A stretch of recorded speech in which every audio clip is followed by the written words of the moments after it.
Welcome to UX and Coffee. I'm excited to be here today with my dear friend Rebecca Destello. Hello, Rebecca. Hey Jen, how you doing? I'm doing well. How you doing Good. today? I'm very good. I'm excited for today. Thanks for inviting me. Yeah, thanks for being here. I'm excited to talk to you too. Um, and P.S. Hang on a second. I know I said it was going to be on Instagram, and it's not because I'm not going to worry about that anymore. Let's just have a chat over here. Um, was I going to say? Oh, obviously, love talking to you. You're one of my dear friends. I'm excited about the topic that we're going to talk about today. Lots of people have expressed interest in you and what you have to share. So thank you so much for being here today. It's my pleasure to be here. Thank you. Thanks. Let's start with talking about coffee because you are one of my, like, when I think about coffee and people and how they love coffee, like, you have a very special way of making your coffee. You like certain coffee, you're very particular about your coffee. So I know this isn't a coffee talk show, but it's UX and coffee. So we can like have our coffee together. How's it going? You having some coffee this morning? Actually, I'm drinking tea. I don't want to disappoint you, but I gave up coffee about a month ago after having drank it since I was like 14 years old. But I found it was giving me so much anxiety and making it hard to sleep. And so I kicked the habit and now I'm drinking tea. Wow. Yeah. I'm shocked. How long ago? It's been about, I think, a month or maybe a little bit over a month. And I definitely notice a difference. So in my anxiety levels and sleep. So Yeah, it makes sense. I mean, it's caffeine, right? yeah. I get that. Yeah. Wow. I'm Yeah. impressed because you are like, like I Got a said, record. coffee guru. Yeah. I love your system. Your pour over, like it's all you grind your coffee, you weigh it, like it. Well, it did I guess. Yeah, it I'll be did. interested to hear how this unfolds, and if you go back to drinking maybe half calf. Maybe. It's a slippery slope. One day you're drinking an herbal tea, next have some Irish breakfast, and before you know it, you're drinking coffee again. But for now, it's tea and it feels right. So, but when Awesome. you come to visit again, I'll still make you that fabulous coffee. So no worries. Thanks. I appreciate that. I Yeah. wanted to show you my new coffee mug that I bought for myself. I'm a big coffee mug person. People Yeah. kind of know about me and people buy me coffee mugs. Check this one out. I'm like, this is like I live a lot of my life this way. Like, just go out and I'm gonna say it a little differently. Like, just go out Yeah. there and try things. Just go, Yep. try it, Yep. find out. Risk. That's the only way to find out. Yep. We It's don't. exactly true. That's been my motto for the past 2 years is FAFO. Yeah. Yeah. What I call Bravo. it. It's like you can't we learn a lot from hearing from other people's stories, but really the way to find out what works best for you is to go out there and try things, Mhm. whether that be sports or foods or coffee or jobs, right? It's like, how do we find out if something is a good match for us? If our skill set is a good match for a certain type of job, a certain company, certain kinds of projects. It could be you could know you want to be a UX researcher, but you don't know. Maybe you want to work in fintech, maybe you want to work in education, maybe you want your specialty to be in retail or on surveys and forums. And the only way to find out is to go and try. It doesn't matter what anybody else says. Like, you need to go out there and try for yourself. Yeah. And I think a lot of that is trusting yourself, like knowing that whatever comes, you're going to be able to handle, and the choices that you make are meant to be. So I think there's a lot in that. Yeah. That's a Mhm. really good point. People forget, like, we can handle a lot Yeah. and it's not always fun. There's a lot of people on the job market right now, and that's not fun. Usually it's not fun. So, And, but we can handle it. We can handle it. We can get through it, and we can try different jobs. We can try different roles and learn yeah. and get through it Hmm. and try other things. Fafo. So all the way. Yeah. FAFO. Yeah. So can you share with our audience? Can you share a bit about where you've been, what your path has been in the UX arena, what you've been up to? Yeah. Yeah. So I've been in UX research now since 2007. So been a bit. I've been in lots of different types of industries. I've done healthcare, e-commerce. I did an agency for a while where we did nonprofits and government kind of projects. And then I've also worked at a startup and worked at Meta for quite a long time, and over to Google, where I ended up getting laid off in January. So it's been a journey. I've had lots of different problem spaces that I've worked in, met so many great people like yourself, and here I am today. Awesome. Yeah, I was just thinking about when we met, and that it was at a conference. I don't know Mhm. how one thing led to another, and then, I think you invited me out to speak for your students at University of Washington, Mhm. and then, I don't know, one thing led to another, and then you came over to Facebook while I was at Facebook, Mhm. and then, yeah, then over to Google when I was at Oh, you're Google. yeah. I was like, "Where's Jen? I just wanna go there." Yeah. Well, Yeah. sorry to hear that you were laid off. There've been so many Mhm. layoffs that have occurred, and, I know that that's not been easy. How's that been for you? Ugh, Jen, it was terrible. First, like, when I got the email that my position had been eliminated, I just was in shock, and I think I spent a few months just in denial, like, "Ah, this isn't gonna happen." I'm Rebecca Destello, like, you don't just lay me off. I don't know. I had such an ego about it. Honestly, I'm just being vulnerable about it because I had to reset. At some point, after the layoff happened and I needed to start looking for a job, I was like, "Oh, okay, this will be a breeze. Not a problem. I'll find a job." So I started getting my resume out there. I was asking for referrals from people that I had worked with, and that works really, really well. So I got a few interviews, and the first one that I went for, and I thought for sure I was going to get, I didn't get an offer from. And it was a big wake up call because I just really thought that I would get that offer. I was like, it's me. They know me. Like, I do great work. I'm perfect for this position. But it ended up not working out. And after that, I just got real depressed and it was hard, like anxious, really anxious. This is when I decided I need to give up coffee. But it was really, really hard for me to get my confidence back. Being laid off from a job that I thought for sure I would be at until I retired, um, not getting an offer from a place I thought for sure I was a shoe-in for, it made me question my skill set, and it made me, like, ask, "Do I not have my mojo anymore? Like, what's wrong with me? Maybe I don't know what I'm doing anymore." So I went through this kind of like spiral where things got real dark for me. And I started reaching out to friends like you and other people that I'd worked with. And it helped me rebuild my confidence because I was hearing like what I had done and what they had observed me doing. Like, I met with an old manager of mine and I wasn't asking for, any cheerleading, but he totally pumped me up. He was like, "Here are the things that I've seen you do and overcome at work. You know what you're doing. It's going to be okay. Get yourself back out there." And right around that same time, I really I got serious about meditation and being present, not worrying so much about what's happened in the past or what's coming in the future, and just trusting that I can handle whatever comes at me in that moment. That made a really big difference in my mindset, and I just started focusing on what can I do right now?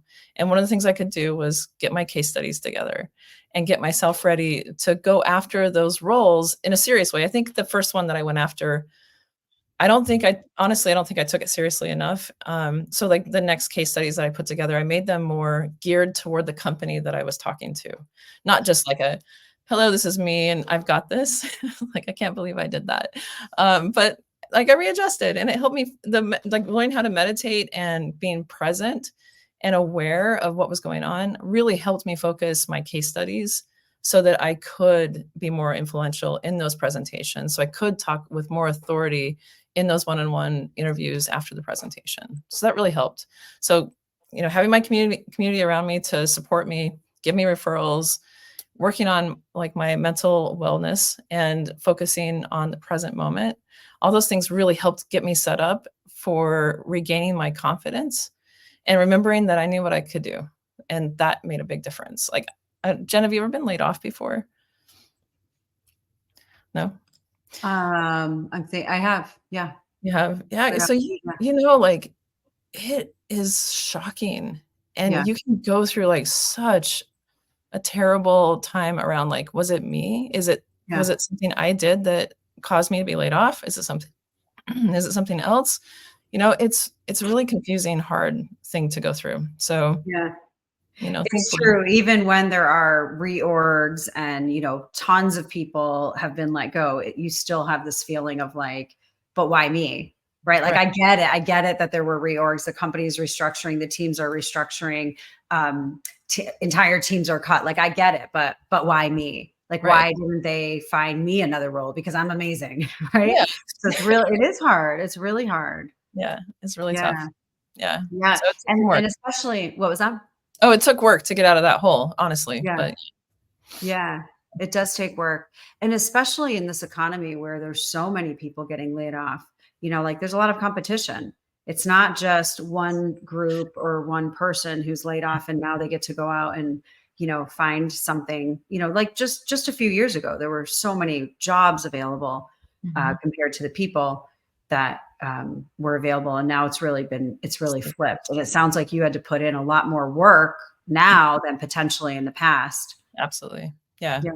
Yeah, and I found out, like, one of my colleagues who was also laid off, we were going after the same position sometimes. So, it was, like, the reality of the like you said, like, the number of people that are looking for the job versus the number of jobs out there that you might wanna go after, there's a lot of competition. So, I think I was using an old mindset from, like, the last time I went through interviews of, like, "Oh, yeah, no big deal."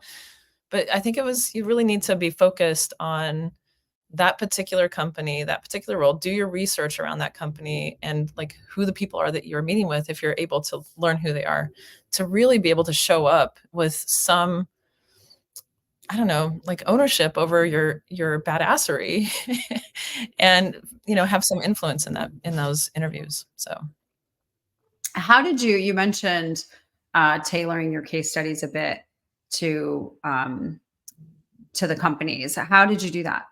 yeah. So what I did was, two things. I did a lot of Googling. So I looked at the person that was hiring, one, like who was the hiring manager and do they have a presence out there on the web? And, 9 times out of 10, they did. So I got to learn about who they were, the kind of things that they'd worked on and where they're at now. And then look at the team that's doing the hiring and see like, okay, what is it about this team? What are they working on? What are some of the big things that they're saying out there in public and media and marketing to understand more about that problem space and really just start digging in. So right now, AI is blowing up. So learning about there's a company that I interviewed for that is doing AI. And so I started digging around their product and the thing that they're focused on. That would have been the team that I would have worked on and using their product, like actually going through and Mm, becoming a user so that when I went into those, it was really in the one-on-ones where I was asked like a question about their product. Like I actually had somebody say, what would you improve about our product? And if I hadn't had those like investigations, I would never have been able to answer that question. And I've been like, I know exactly what you need to improve. Like one, two, three. These are the things that you should, focus on. And here's some opportunities maybe you're not thinking about. So I got to have this sort of like, rather than just an interview, answer questions sort of role, it felt more like I'm your partner. Like I'm working with you today and here's what I'm mm. thinking. So I thought that was a really effective way to have those kind of conversations. And it really helped me prepare for, the different interviews that I had at that company and the other companies that I talked to. Yeah. Yeah, that's really interesting. Acting like you're already there. You're already a Mhm. partner. Yeah, yeah. Sometimes people they don't like when they get a prompt similar to that, like what would you improve? Sometimes it's a written thing ahead of the Mm. interview where they're given some sort of a scenario about the current company and then they're asked to design a study. And oftentimes I hear people complain about that because they feel like, and then they don't get hired, right? And then they complain Mhm. that they have given free research, basically. They designed a study and then they didn't even get the job. But it sounds like you're taking a different approach where, like, that's okay to give your ideas, your way of thinking. That's part of the interview process, you know? Yeah. Well, I don't know. It's kind of I've heard the other case of like, I gave them this idea and now they're using it. Mm. Or, hey, I did a bunch of free work. And I think really, if you think about how much time you're investing in it, I didn't spend that much time working through the product, like learning how to use the product that would have been the team that I would have joined. I didn't sit down and set up a whole structure of like, here's the research plan that I would recommend, or here's how I would set up strategy for your organization. I didn't do anything deep like that. It was just so that I could talk about it. There was one company that I interviewed with that had me write something like it was a writing exercise, but it had me write something that was specific to their company and like how I might talk about. I'm trying not to name names or like give away details, so I'm trying. So it's hard to kind of describe, but it was sort of like work, and it took me about 8 hours to put together. But I didn't regret it, though I do see the other side where people are like, I'm giving free work away. I think, Right. for me, I wanted to work at that company, so I didn't mind. But I can see the other side why some people maybe wouldn't want to do that, or an argument against it. So, Yeah. Yeah, it's an interesting conundrum. I mhm. also think if you really want the job, then putting that effort in and showing that you have put the effort in, that you've taken the time to know the product, that you have designed a really good study. I mean, that's a good way to get the job. Yeah, I think so. And like, I mean, I've done lots of interviewing in my past, and you can talk the talk for miles. You know what I mean? Like, you can just, you can recite like how to put together a plan and everything. But when you're actually given a task for doing work, like that's really where you start to see your skill set and your expertise when you're actually working through the problem, not just talking about it. So Right. I think there's a lot to be learned in those kinds of exercises. But for me, like if I were designing an interview exercise like that, I would never make it so that it's like a whole week's worth of work, or like even a few days. Like a one, less than 8 hours is probably fair to Right. get that kind of insight. But yeah, I don't know. I'm sure there's lots of opinions on this, and I'd be curious to hear what the audience thinks too in the comments. So Yeah. Yeah. Yeah, like, on the one hand, even 8 hours is a lot, it's a whole day, but on the other hand, like, it's okay, like, when you think about these interview loops, and I interviewed at Facebook many moons ago, they flew me out, and it was a whole day, right? yeah, So if you think of it that way, like, how much time goes into actually interviewing, yeah. then it's like, Mhm. it's 8 hours may not really be that bad, and especially if you get the Yeah. role. I think it's harder when people don't get the role and they've put all that time in. Yeah, but still you can always reuse that stuff, just, change it up for the next company potentially. Like, cause That's true. I don't know, like I don't know about y'all, but I found a lot of the similar interview questions in my interviews that I went through. Yeah, So, I was kind of reusing answers at different companies because they're reusing questions. right. So I think it's not a waste of time to put that stuff together because you can always use it. Um, and it's also a great thought exercise, honestly. So Yeah. it's good for your brain. Yeah, yeah. Yeah. What advice do you have for all these folks? Sometimes I hear from people and they say they've applied to hundreds of jobs and they haven't heard back, So, like, what advice do you have, if any, after having just been through the application process? Yeah. I'd say first get a referral if you can. If you don't have a big network, start working on that. Like the way that I built my network is to going to meetups and volunteering at local like UX chapters here in Seattle, as well as attending conferences, presenting at conferences. Sorry, I'm choking now. Hold on. So a network is really important for you to nurture and keep, no matter how deep you are into your career, no matter how sought after you are. Like take care of your network because you might need them someday. Like I didn't know in January I was going to be laid off. It was very shocking, but my network is who helped me find the in to the companies that I wanted to interview with. So that's definitely one thing is get a referral. And the next is, you know, just start actually, if you're out of work right now and you're looking, um, start having like coffee chats with people who are working at the companies that you're interested in. Start talking. And when you do have those chats, by the way, like ask them who else you should talk to. Like, would you recommend someone else I should speak with? Like, that's a great way to kind of get into these different companies, understand the problems they're working on, understand what those cultures are like at those companies, and get referrals in, right? So that's one thing. The other one is when you're putting together your case studies and your resumes, get peer reviews. Mm. Send them out to your colleagues and friends who are willing to help you and who can take a look and critically give you feedback. It does not help to give, like, as the person giving feedback, it doesn't help to say, like, this looks great. Good job. No, find something, anything that needs to be improved about that resume or case study and give that feedback back to the person because they need it. And whether or not they use it, it's so important for them to hear it, you know? So don't shy away from it. Jen, you were super helpful for me. Like I remember going through my case study with you that I did for Meta, and you were like, you were not shy. You were like, here are all the things you need to work on. And I loved it because it helped me improve my case study so that when I did go into that interview, I felt way more confident. So that's definitely, peer reviews are really important. The other thing is practice, practice, practice, practice. Your case study, you should just know like the back of your hand, and you should be able to confidently, comfortably walk through it.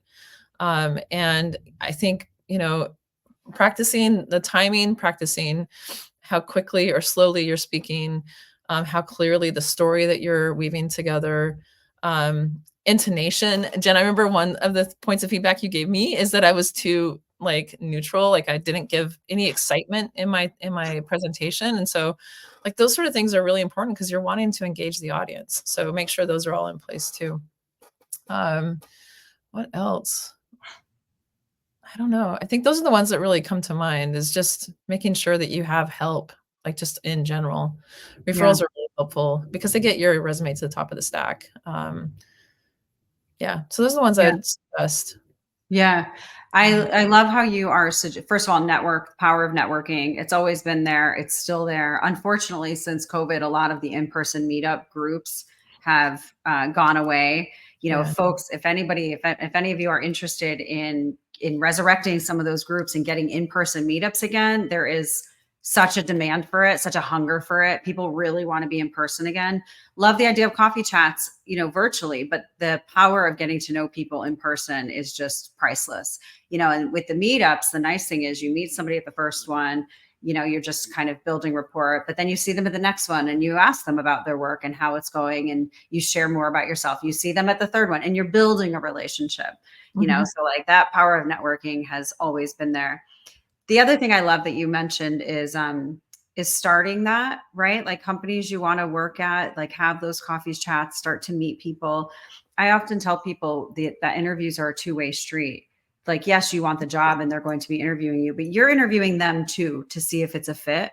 And the nice thing about those coffee chats with people who work at these companies is you can get a feel of what they're working on, what the work environment is like, what the balance is like, who else they're working with in the company. Is UX research happening in a silo or is it really integrated? Things that might help you make your decision about whether or not you want to work there compared to other companies. So And you buy-in for research too. Like, don't forget that because if you're wanting to go to a company that has a lot of like a healthy research community and has a lot of buy-in, that's going to be important for you. So I think being clear about what you're looking for in your next role and looking for that when you're shopping around to make sure you're getting a good fit.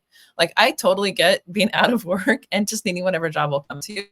And that's great. Like if you think about it as like a job for now versus a job for like a while, like you're the one that you're interested in doing, there are those kind of two differences in those jobs. But like making sure that at least like it's fitting the things that are valuable to you to some degree is going to be really important. Yeah. Yeah, Yeah. that's a good point. Is it a stepping stone? Is it something I need now to keep the lights on Yeah. versus is this a career job where I really want to invest more time and energy and grow in? Right. Yeah. Yeah. Mhm. Yeah. The other thing, and I see folks are commenting about the peer review too. Absolutely. Get those peer reviews. Remember, you're not alone, and you've got a network and you've got peers who can help provide feedback. Yeah.